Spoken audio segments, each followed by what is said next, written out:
Hey guys, welcome to my first video. My name is Castle Racing and welcome to my new channel. Today I have a good track guide at Bathurst for you guys. This is an upcoming race in the online Formula Racing Porsche Cup series, and I wanted to make this track guide to help those in my league and others who might struggle at this track. Don't let the long straights trick you into thinking this is another Temple of Speed. If you can't maneuver the mountain section, you're going to be losing a lot of time here. So with the help of this guide, and following the tips I give you to get the best lines through the corners, you can start to shave off the time you need to get competitive. Alright, coming down to the final corner, braking between the 150 meter boards, missing the apex slightly to get a good exit. Coming down into the first corner, again you're going to be braking at the 1500 meter board, trying to get a late apex, maximizing the track width while avoiding the grass on the right as it's going to slow you down.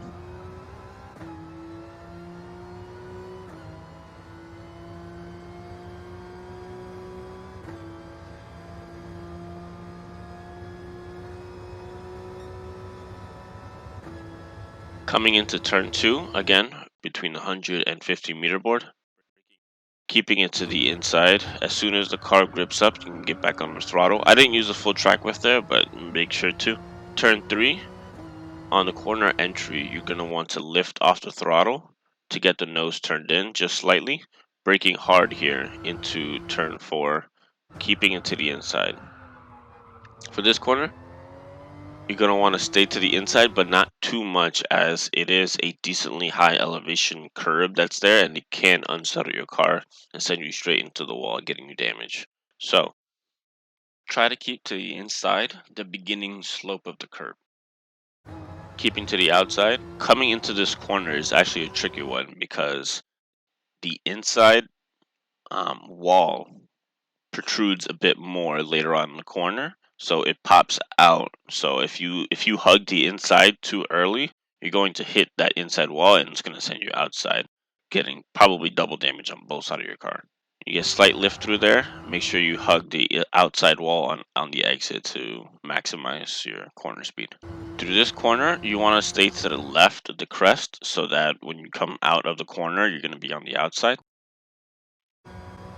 Here, slight lift, as you can see, just to keep the nose turned in, because if you don't, you're just going to understeer right into the wall. Here is a very important bit. If you stay all the way to the outside, coming here at full speed, you're going to lose a lot of tire grip on the fronts. You'll feel your steering will go light, and your car is going to be completely unstable, and it's going to send you into the gravel pit. So you'll see I go excuse me, a bit on the center of the track, as that's kind of like the racing line that you would take through there to avoid that bump. Again, lifting to get the nose turned in. Here, you want to start braking just before this Audi R8 board, starting the corner on the outside but going straight towards the inside so that you can get a good run down the hill. Pay attention, I'll rewind in a second, to the throttle and braking input here, as it's quite a bit of footwork you have to do here.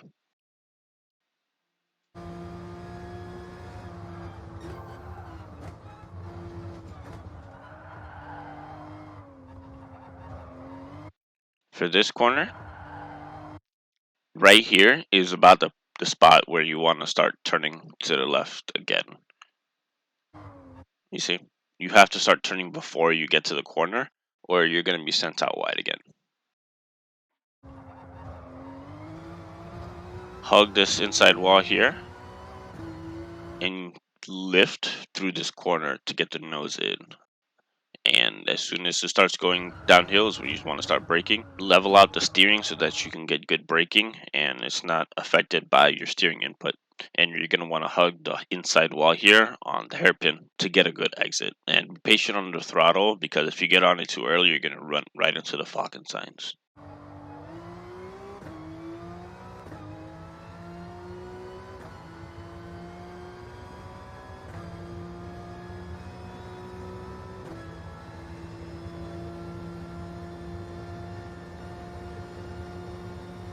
Here, if you want to maximize the track width, there's a bit of track that extends there to get the corner right. Here, you want to brake just before the 100-meter board, about 120 and 125.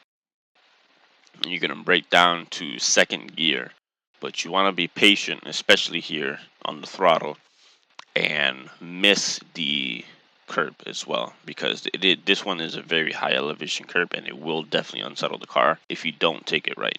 You can either miss the curb or just take a giant chunk of it. Either way is a decent way to go through this corner, but if you just take a little bit of the curb, it's going to definitely unsettle your car.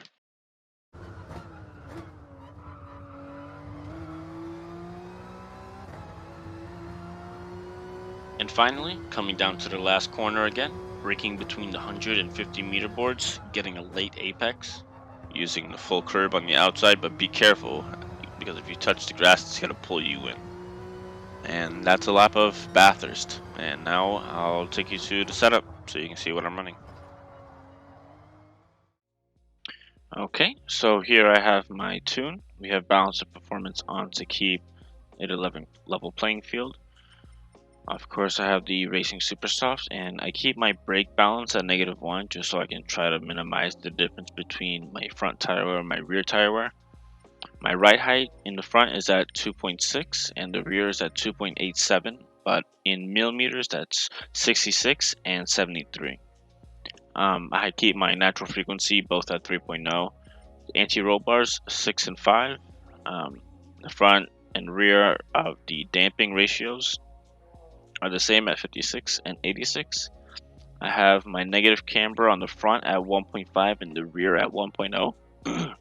That's to help have grip during the downhill section of the track when there is little downforce that you can rely on. I keep the toes at 0 on both. My downforce is at 3.75 and my rear is at 760. I don't have it all the way up, because even on the high downforce sections, if I have it all the way up, I can tend to understeer, which this car, I try to tune it to understeer a bit more because it naturally oversteers in a lot of sections. But in this aspect, I did want to keep that.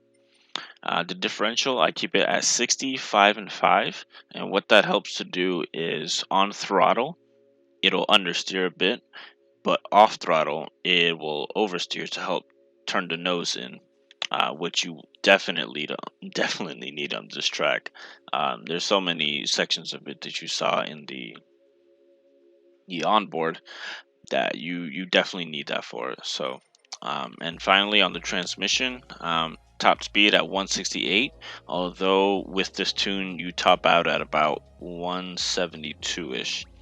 And those are the gear ratios there. They're slightly tweaked. I believe the 5th and 6th gear are really the only ones that I needed to tweak. Although I will be tuning this a bit more as time goes on, just to get those little bits more from the track. But for the most part, that is the tune I have.